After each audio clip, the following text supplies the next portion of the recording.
Today is April the 23rd. Today we see the wheat and the weeds. We're going to read two passages here from the book of Matthew, Matthew chapter 13. First we'll read the parable, 24 to 30. Then we'll read the explanation, 36 to 43. He put before them another parable. The kingdom of heaven may be compared to someone who sowed good seed in his field. But while everyone was asleep, an enemy came and sowed weeds among the wheat. Then they went away. So when the plants came up and bore grain, the weeds also appeared as well. The slaves of the householder came to him and said, "Master, didn't you sow good seed in your field? Where then did these weeds come from?" He answered, "An enemy has done this."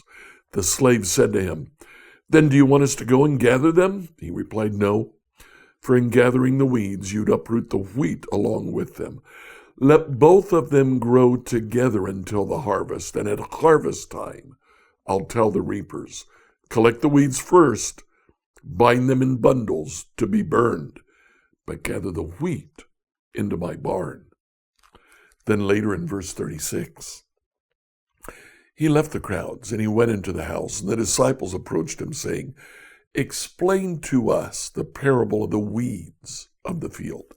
He answered, "The one who sows the good seed is the Son of Man. The field is the world. The good seed are the children of the kingdom. The weeds are the children of the evil one. The enemy who sowed them is the devil. The harvest is the end of the age, and the reapers are angels. Just as the weeds are collected and burned up with fire, so it will be at the end of the age. The Son of Man will send his angels, and they'll collect out of his kingdom all causes of sin and all evildoers. They will throw them into the furnace of fire, where there will be weeping and gnashing of teeth. Then the righteous will shine like the sun in the kingdom of their Father. Let anyone with ears listen." This parable with an explanation, we read the parable and we think, isn't it obvious? Isn't it obvious that he's talking about the judgment of the world? Well, actually not so much, because you see the judgment of the world as we understand it comes primarily from the New Testament. The Old Testament, the Lord primarily punishes the nations and rewards Israel. Let's read Isaiah 24 and 27. Isaiah 24 and Isaiah 27, New Revised Standard Version. Isaiah 24. Now the Lord is about to lay waste the earth and make it desolate, and he will twist its surface and scatter its inhabitants. And it shall be, as with the people, so with the priest, as with the male slave, so with his master, as with the female slave, so with her mistress, as with the buyer, so with the seller, as with the lender, so with the borrower, as with the creditor, so with the debitor. The earth shall be utterly laid waste and utterly despoiled, for the Lord has spoken this word. The earth dries up and withers, the world languishes and withers, the heavens languish together with the earth. The earth lies polluted under its inhabitants, for they have transgressed laws, violated the statutes, broken the everlasting covenant. Therefore a curse devours the earth, and its inhabitants suffer for their guilt. Therefore the inhabitants of the earth dwindled, and few people are left. The wine dries up, the vine languishes, all the merry-hearted sigh. The mirth of the trembles is stilled, the noise of the jubilant has ceased.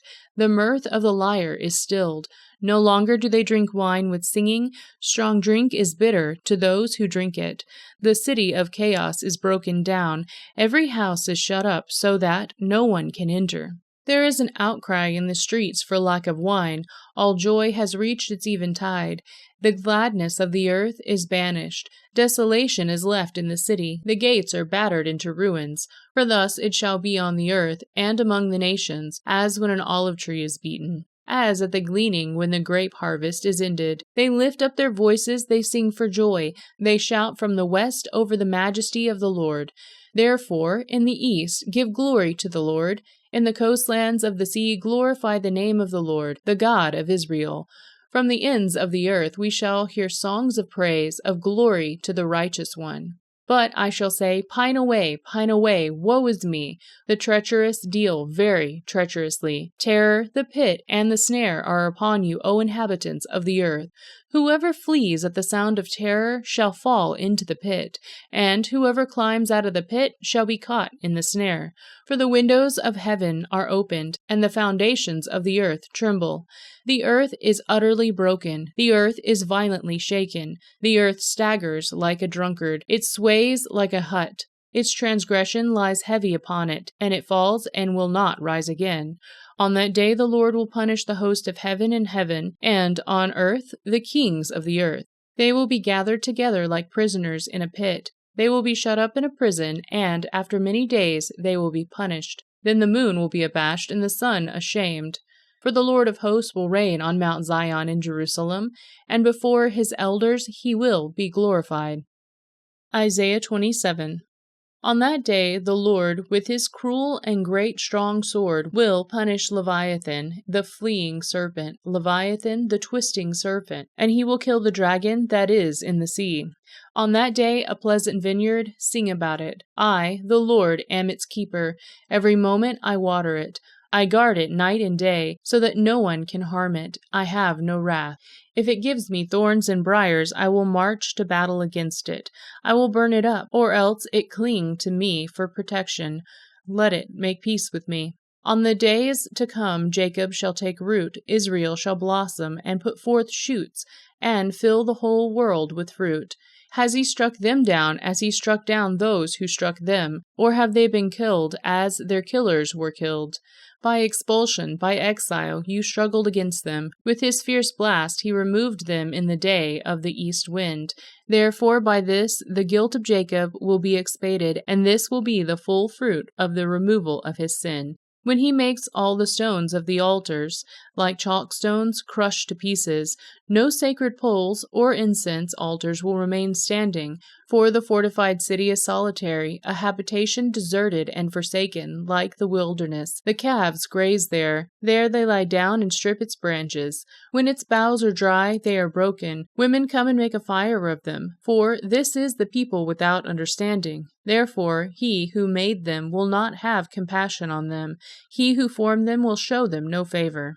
On that day the Lord will thresh from the channel of the Euphrates into the Wadi of Egypt, and you shall be gathered one by one, O people of Israel. And on that day a great trumpet will be blown, and those who were lost in the land of Assyria, and those who were driven out to the land of Egypt, will come and worship the Lord on the holy mountain at Jerusalem. So as we see in Isaiah 24 and 27, it's like the prophets draw a line between, on one hand, the nations, and on the other hand, Israel.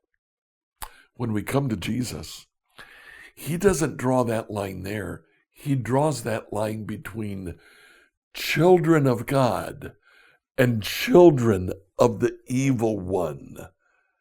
It doesn't matter what nationality they are. In fact, he finds children of the evil one in Israel as well.